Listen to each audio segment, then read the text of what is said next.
Great day to everyone. So now we will be discussing the topics 43 to 46 of the microbiology for the General Foundation School of Medicine. These are the topics that concerns with the RNA viruses, the Rubella, the retrovirus, the prions, and other emerging viral infections in the laboratory.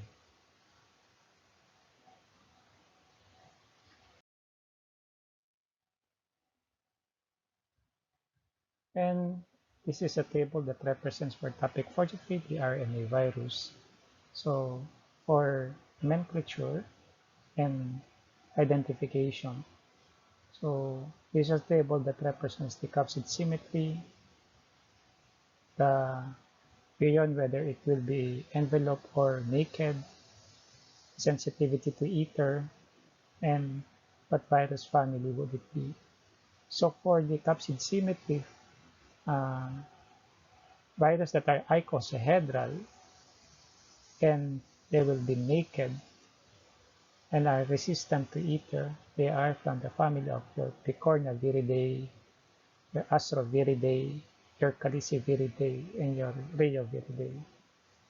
And for the envelope, icosahedral envelope but are ether sensitive. It's only just one family. It is your Togaviridae. For the unknown complexes, unknown or complex capsid symmetry, we have only one type of virion, that would be the envelope virion, and they are sensitive to ether. So these are your Flaviviridae, your Arena, your Corona, and your Retroviridae. While in helical capsid symmetry, it's also the envelope and ether sensitive. So it will be your Orthomyxoviridae, the Bunyaviridae, the Bornaviridae, the Rhabdomyridae, and your Paramyxoviridae, and your Filoviridae. So the RNA viruses are mostly envelope and ether sensitive, except for the naked ones, which are icosahedral and are resistant. There are only four exclusion in the generalization. It will be your Picorna, your Astro, and your Calici, and your Rheoviridae. So they are naked and resistant to ether.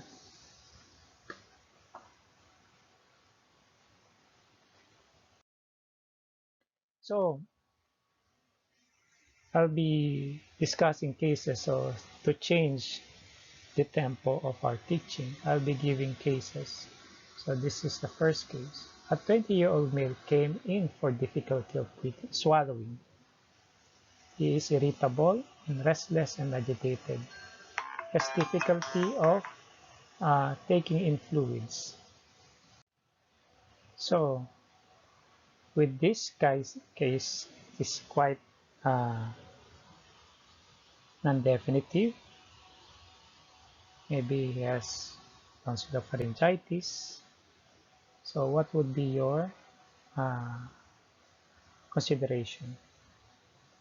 Okay, what are your further inquiries? Okay, what will be your differential diagnosis? So with that case in mind, I will introduce to you the first rhabdo-RNA virus, which is your rhabdovirus.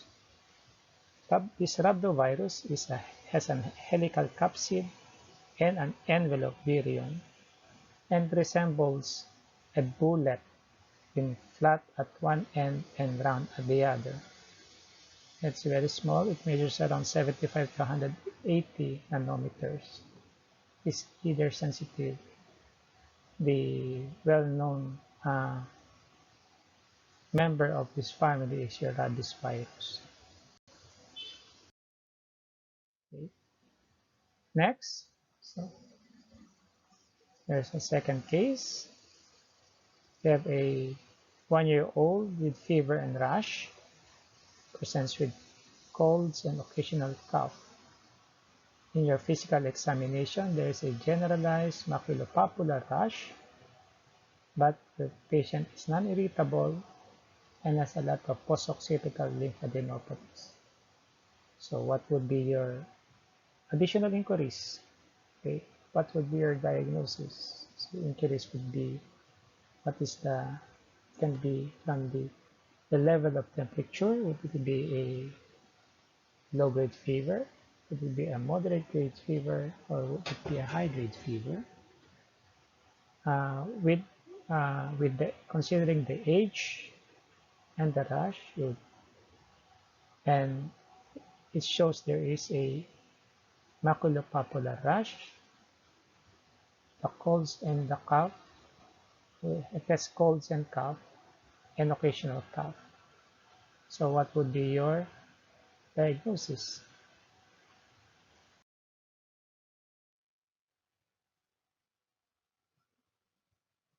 Now, this how it showed.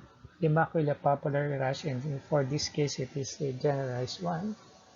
So what would be your guess? If you guess it correct, okay.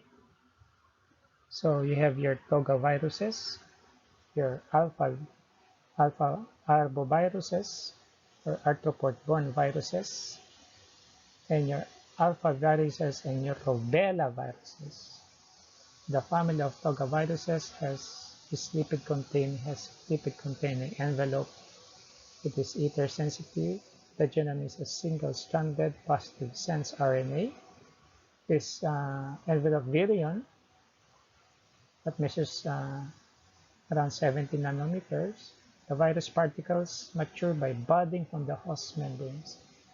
An example of it would be your Eastern equine encephalitis virus, but among the Togaviruses, your Rubella virus, which is the causative agent of our previous case, has no arthropod vector.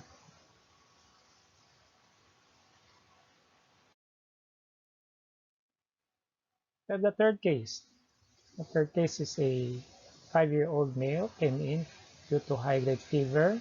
Is high-grade, on and off, with irritability and weakness, sleeps a lot with occasional vomiting, abdominal pain, and body ache. So it seems like to be like a flu-like syndrome. Okay.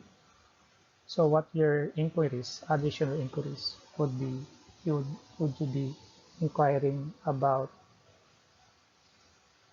Would you be inquiring about the level of fever? So it's high grade.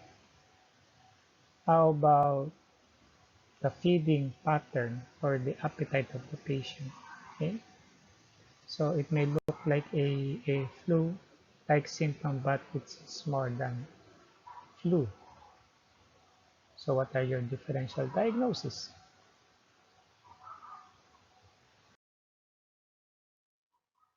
Okay, bit by bit we will be showing you, and this is it. This is the rash.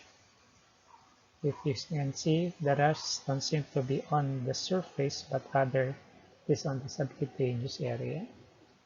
So when you feel this rash, just feel the smooth surface of the skin, but you see a lot of rash. Actually, these are these rashes are ruptured capillaries.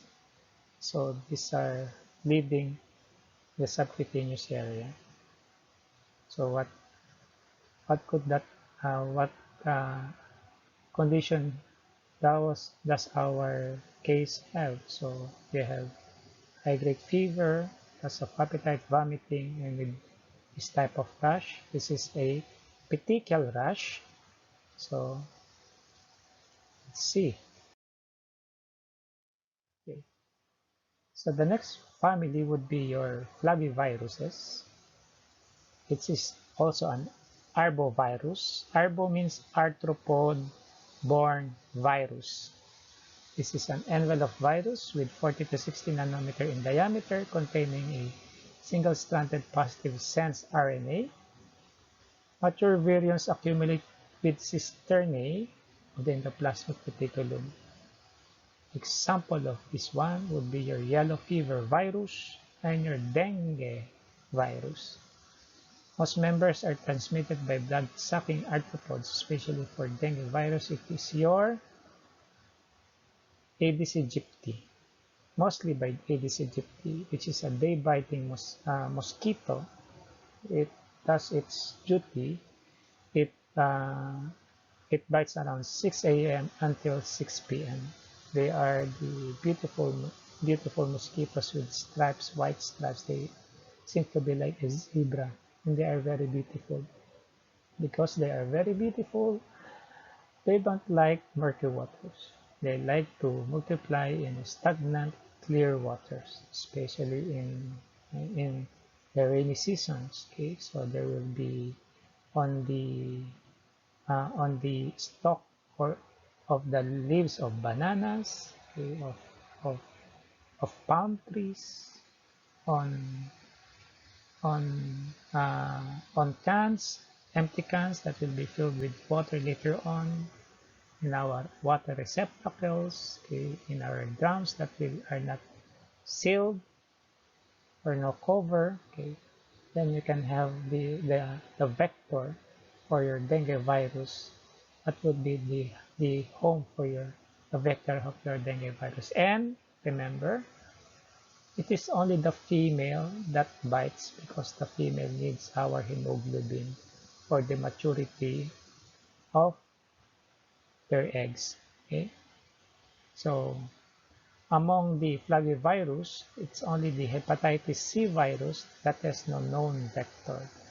So mostly of the flaviviruses are arthropod-borne viruses.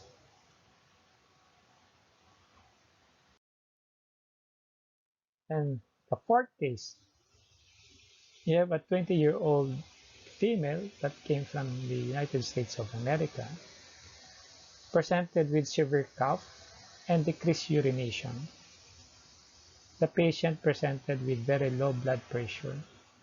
He has just a pertinent history of hiking 4 weeks prior to your consult and admission. So what are your other inquiries? What would be your differential diagnosis? The next family of virus would be your Bunyaviridae or your Bunyaviruses. Again, just like your flavivirus, it is an arbovirus or an arthropod-borne virus. These are spherical or pleomorphic, around 80 to 120 nanometers envelope particles. The genome is made up of a triple segmented circular, single-stranded, negative sense or ambisense RNA. Examples of this will be your hantaviruses, which are transmitted not by arthropods but by persistently infected rodents via aerosols of contaminated excreta. It causes hemorrhagic fevers, okay, and nephropathy, as well as severe pulmonary syndrome. So, the causative agent of our number 4 case is a hantavirus. The fifth case, okay, the fifth case is a 30-year-old female represented with bloody vomitus. The patient also experienced fever, diarrhea, and a blood-colored urine, and there is a history of travel to Africa. So what are your further inquiries? What would you ask your patient if just presented with such? And what would be your differential diagnosis? The next family of virus would be your arenaviruses. These are pleomorphic envelope viruses ranging from 50 to 300 nanometers, so it's quite big. The virions incorporate host cell ribosomes during maturation and gives the particles a sandy appearance. Most members of this family are unique to tropical America. Okay?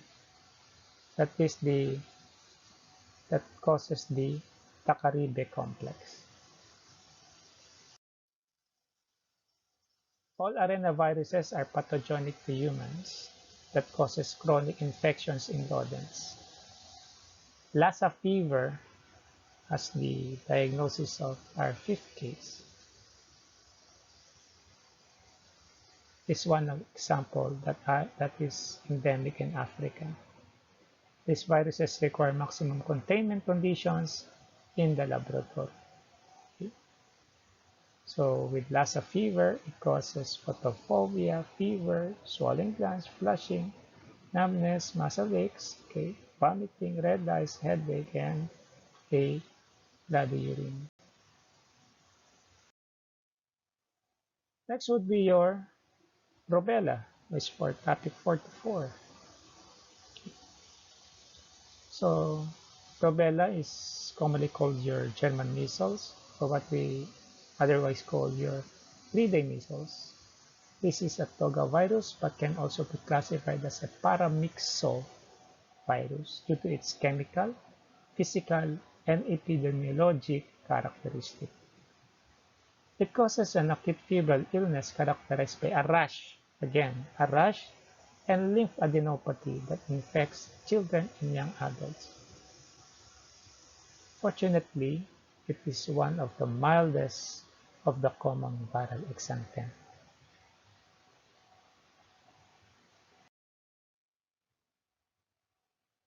The only problem in children, rubella virus infection is quite mild, but the problem actually is on the exposure of a mother during the early pregnancy or during the first trimester of pregnancy, which may result in serious abnormalities of the fetus, including congenital malformation and mental retardation. Otherwise, we call it your congenital rubella syndrome. They can have cataract, they can have congenital heart disease, they can have Parkinson's teeth, okay, a screwdriver-like teeth, okay, and they can be very infectious for almost a year.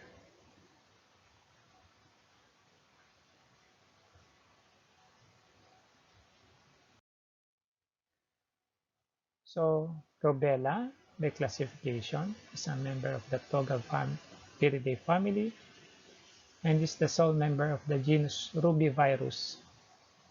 And this one is not a Arbovirus. It is not transmitted by arthropods. Okay, now we go now to your next topic would be your topic 45. So we have your retrovirus. So this is cell, the nucleus, nice music. Okay, so this table represents the important properties of your lentiviruses, which are non-oncogenic viruses or doesn't cause or is not a precursor for malignancy. So most of the lentiviruses would be spherical, usually it's quite big at 80 to 100 nanometers in diameter with a scientific core. It is a single-stranded RNA, and some will have a linear positive sense, okay, RNA at 9 to 10 kilo kb diploid. Okay, the protein, there's an envelope glycoprotein that undergoes antigenic variation. It has reverse transcriptase enzyme contained inside the virions, and also proteases are required for the production of infectious virus.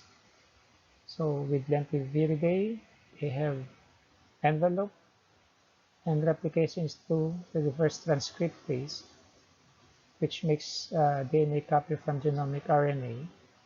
Your provirus DNA is a template for viral RNA. And Genetic variability is quite common. Outstanding features: members are non-oncogenic and may be cytocidal. It means it can kill cells, but it cannot induce cells to become abnormal and malignant. Infect cells of the immune system. The provirus remain permanently associated with the cells. Viral expression is restricted in some cells in vivo, can cause slowly progressive chronic disease. Application is usually specific. And the lentivirus may also include a causative agent for AIDS or your acquired immune deficiency, which is your human immunodeficiency virus.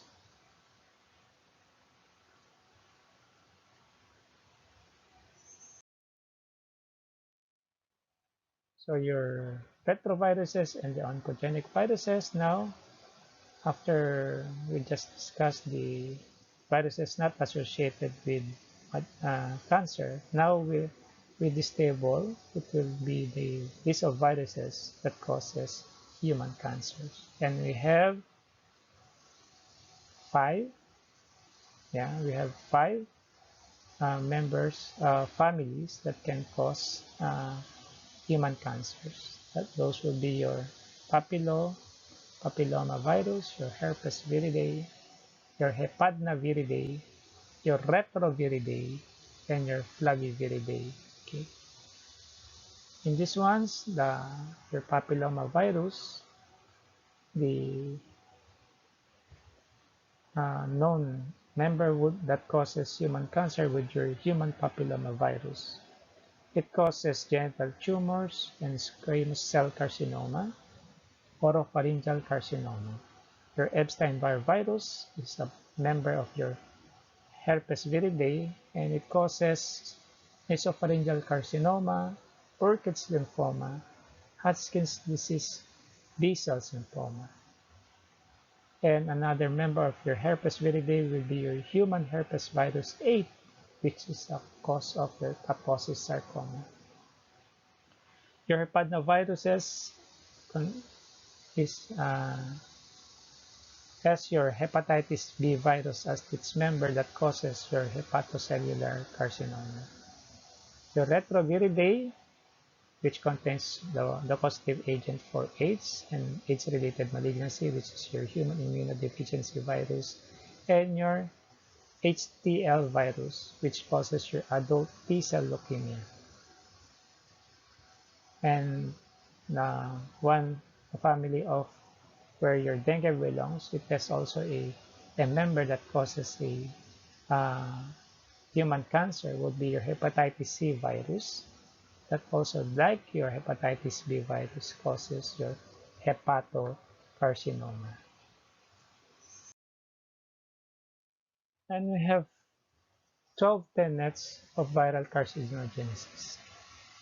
The first tenet is viruses can cause cancer in animals and in humans. Tumor viruses frequently establish persistent infections, or it will be a chronic infections in the natural host. Host factors are important determinants of virus-induced tumorigenesis. Viruses are seldom complete carcinogens. Number 5 tenet would be virus infections are more common than virus-related tumor formation. And number 6, long latent periods usually elapse between initial virus infection and tumor appearance. And viral strains may differ in oncogenic potential.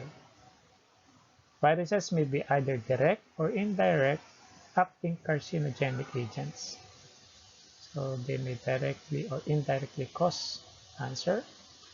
Oncogenic viruses modulate growth control pathways in cells. So they augment it, they potentiate it, causing abnormal multiplications of the previously normal cells. Animal models may reveal mechanisms of viral carcinogenesis. Viral markers are usually present in tumor cells. That's one good thing, okay? Because we are now able to diagnose uh, malignancy secondary to oncogenic viruses due to their viral markers. And the last tenet would be one virus may be associated with one or more type of tumor.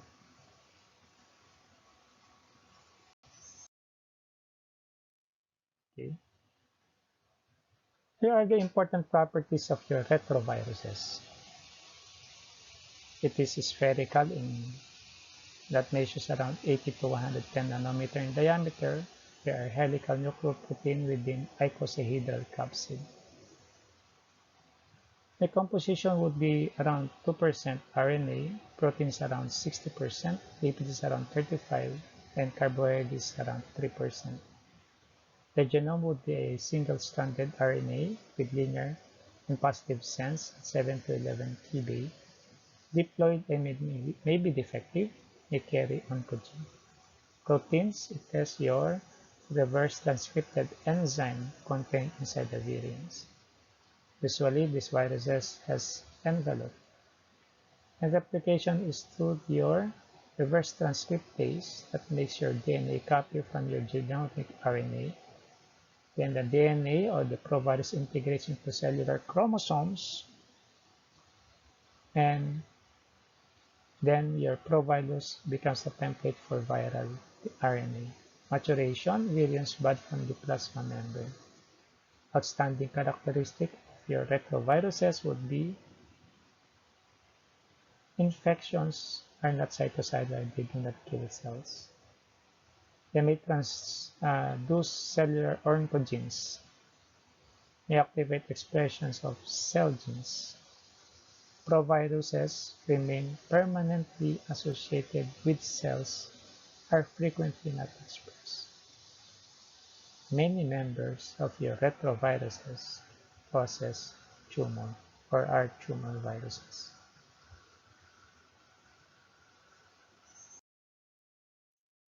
Now we go now to their, I think this is last topic for the viruses. So we'll be talking about your prions, okay, and other emerging viral infections. Okay. Prion disease is a transmissible spongiform encephalopathy. Prion disease causes degenerative central nervous system disease. Example of this would be your Kuru, your Creutzfeldt-Jakob disease, your Gertzmann-Strauss Skinker syndrome, and your fatal familial insomnia of humans. So, prions, when it infects animals, they are called scrapie of sheep, transmissible encephalopathy of mink, bovine spongiform encephalopathy of cattle, and chronic wasting disease of deer. These are all caused by prions.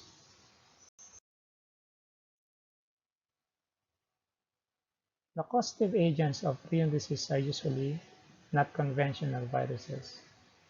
Infectivity of prion disease is associated with proteinaceous material devoid of detectable amounts of nucleic acid. It's quite hard to, to detect them. The term prion is used to designate this novel class of agents. The diseases are confined to the nervous system. The basic features are neurodegeneration and spongiform changes.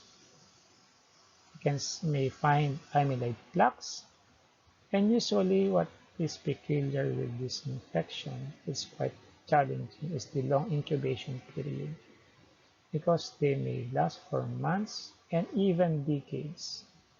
They precede the onset of clinical illness and are followed by chronic progressive disease, even weeks to even years.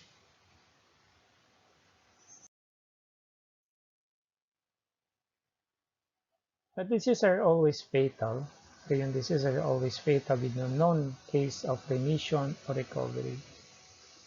The problem with the prion disease Unlike any other infectious disease, the host cells shows no inflammatory response. So the host doesn't react. So we do not have a clue. Okay. And no inflammatory response and no immune response. The agents do not appear to be antigenic. There's no production of interferon.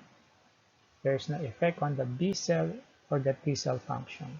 So they are quite invisible to the immune system.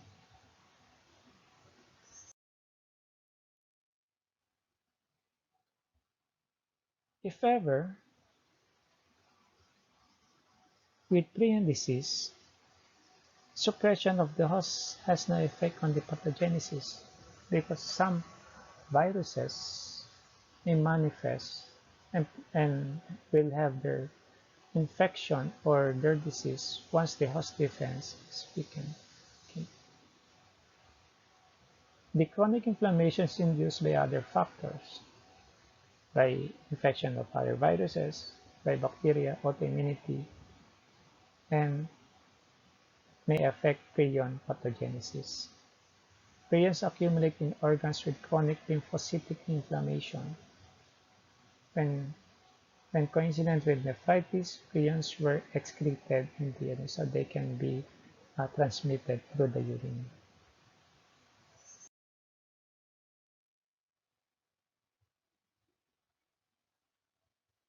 In prions, these agents are unusually resistant to standard means of inactivation.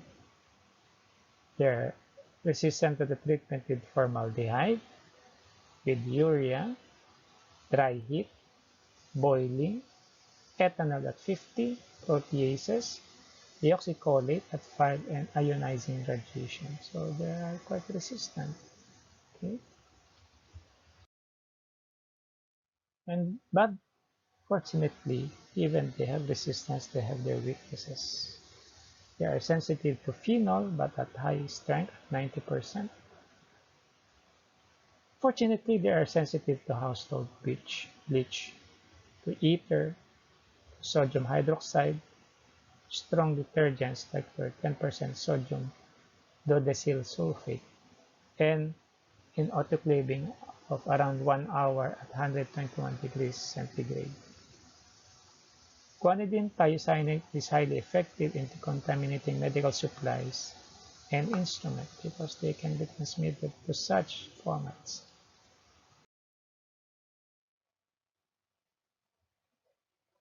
Now we have here the table with a list of your slow virus and your prion disease. So there are 4 uh, diseases in humans, your SSPE or your subacute sclerosing panencephalitis, your progressive multifocal leukoencephalopathy, your Creutzfeldt-Jakob disease, and your Kuru. Okay. So for your SSP or subacute sclerosing panencephalitis is caused by your variant of measles virus. The host is humans and the incubation period can be as short as 2 years to as long as 2 decades. And it causes a chronic sclerosing panencephalitis. So that is now the medical challenge of our generation, especially in the Philippines. I hope that you're aware that 1 or 2 years ago we had a increase or outbreak of measles aside from the polio. So many babies, toddlers, teenagers, and a little bit of adult had measles, and they were diagnosed to viral cultures. Okay, and it is, measles is an reportable disease, and whenever we will have cases, we send blood to RITM for they to identify the measles virus. And now it is it is not just clinical diagnosis that we can do. So the clinical diagnosis for measles would be your fever plus 3C. Okay, your 3C will be cough, coryza, and conjunctivitis, and later on with the enanthem of optic spots and the famous maculopapular rash. Okay, so that will be the problem later on. We might be, because of that outbreak, we might have a lot of cases later on. Even when you are now doctors, will have cases of SSPs. Next would be your progressive multifocal leukoencephalopathy that is caused by your polyomavirus and your JCV with humans as the host, indefinite time period of incubation, and it causes your CNS demyelination. Okay. Then the third will be your Creutzfeldt-Jakob disease. It is caused by prion. The host would be humans and chimpanzees and monkeys. Incubation period is from months to years, and it causes spongiform encephalopathy. And the last would be your Kuru, which is also caused by prions. So I advise you to search in YouTube Kuru, and I just cannot include it in this lecture because of copyright reasons. This is a very nice uh, video or clip regarding Kuru, the silence investigator. It's nice, so you look for it. Okay, so Kuru, as you know, it is common before with Papua New Guinea, wherein because the hosts are humans. Because in Papua New Guinea before, one of the practice would be cannibalism, where when dead relatives are eaten, they eat. They do not eat, unlike the ones that you see in movies that they just eat and sees other people as food. No, these are traditions, belief that they eating their dead relatives can make the relatives be still with them. Okay, it's how they remember their dead relatives. They eat them.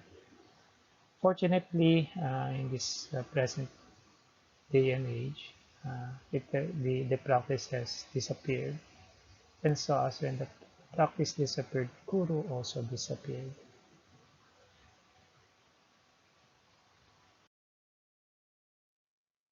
So Kuru and your classic Creutzfeldt-Jakob disease are the two human spongiform encephalopathies.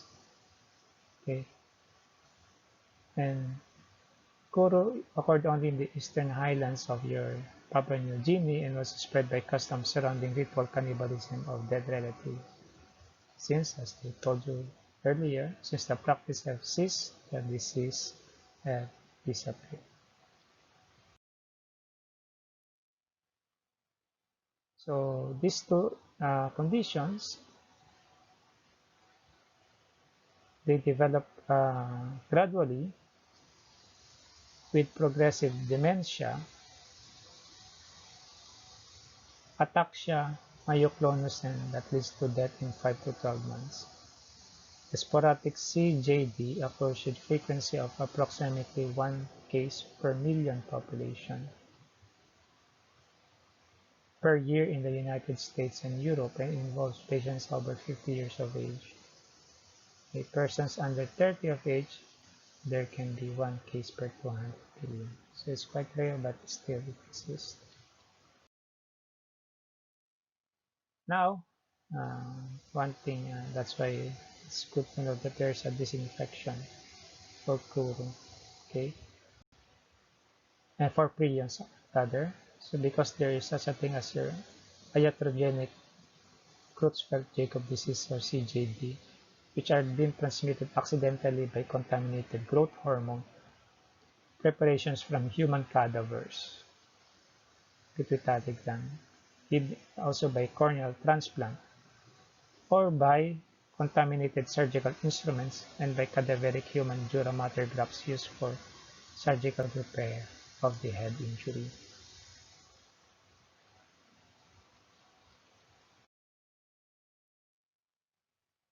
So we're nearing now the end of my lecture. So the laboratory diagnosis of viral infection, okay, the growth of virus in a cell culture from a specimens taken from the patient. Can also do detection of your virus-specific antibodies, like your determination of your IgM, IgG, just like in your dengue test, okay? Just like in the rapid test of your SARS-CoV-2, okay? You can also have your detection of virus antigen, like your ELISA, okay? Your immunofluorescent and immunoperoxidase, and also with the detection of your viral nucleic acid, just like in detection of your SARS-CoV-2 for cases of COVID-19, your reverse uh, PCR, okay, observation of virus particle, your reverse transcriptase polymerase chain reaction, that's for your SARS-CoV-2, observation of virus particles by electron microscopy. You can also do your hemagglutination assay, and even immunoassays, especially like in the determination or detection of your screening of your hepatitis B surface antigen.